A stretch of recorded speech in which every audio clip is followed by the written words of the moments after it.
തൃശൂർ പെരിങ്ങൽകുത്ത് ഡാമിലെ ജലനിരപ്പ് ഉയർന്നതിനെ തുടർന്ന് റെഡ് അലർട്ട് പ്രഖ്യാപിച്ചിട്ടുണ്ട്. ഇതേ തുടർന്ന് ചാലക്കുടി പുഴയ്ക്ക് സമീപമുള്ളവർക്ക് ജാഗ്രതാ നിർദ്ദേശം നൽകിയിട്ടുണ്ട്. കിരൺ ചേരുന്നുണ്ട് വിവരങ്ങളുമായി. കിരൺ, എന്തായാലും റെഡ് അലർട്ടാണ്, വലിയ ജാഗ്രത വേണ്ടുന്ന സാഹചര്യമാണ്. ലക്ഷ്മി, ഈ മഴ ഇന്ന് രാവിലെ മുതൽ തന്നെ വിട്ടുനിൽക്കുകയാണ്. എന്നിരുന്നാൽ പോലും ഈ മലയോര മേഖലയിൽ മഴ ശക്തമായി തുടരുന്ന ഒരു സാഹചര്യത്തിലാണ് പെരിങ്ങൽകുത്ത് ഡാമിൽ വെള്ളം നിറഞ്ഞിരിക്കുന്നത്. ഇപ്പോൾ നിലവിൽ 423 മീറ്ററാണ് ജലനിരപ്പ് ഉയർന്നിരിക്കുന്നത്. ഈ ഡാമിന്റെ സംഭരണ ശേഷി അത് 424 ഈ ഒരു സാഹചര്യത്തിലാണ് സമീപ പ്രദേശങ്ങളിൽ റെഡ് അലർട്ട് പ്രഖ്യാപിച്ചിരിക്കുന്നത്.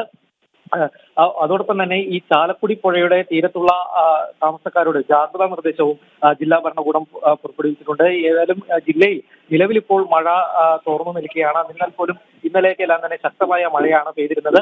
പല മേഖലകളിലും, പ്രത്യേകിച്ച് ഈ ആതിരപ്പള്ളി മേഖലയിൽ ഇന്നലെ വെള്ളപ്പൊക്കം വഴിയിൽ വീണ് ഗതാഗതം തടസ്സപ്പെടുന്ന അടക്കമുള്ള സാഹചര്യം ഉണ്ടായിരുന്നു. നിലവിൽ ഇപ്പോൾ മഴ മാറി നിൽക്കുകയാണ്. കിരണാണ് വിവരങ്ങൾ നൽകിയത്.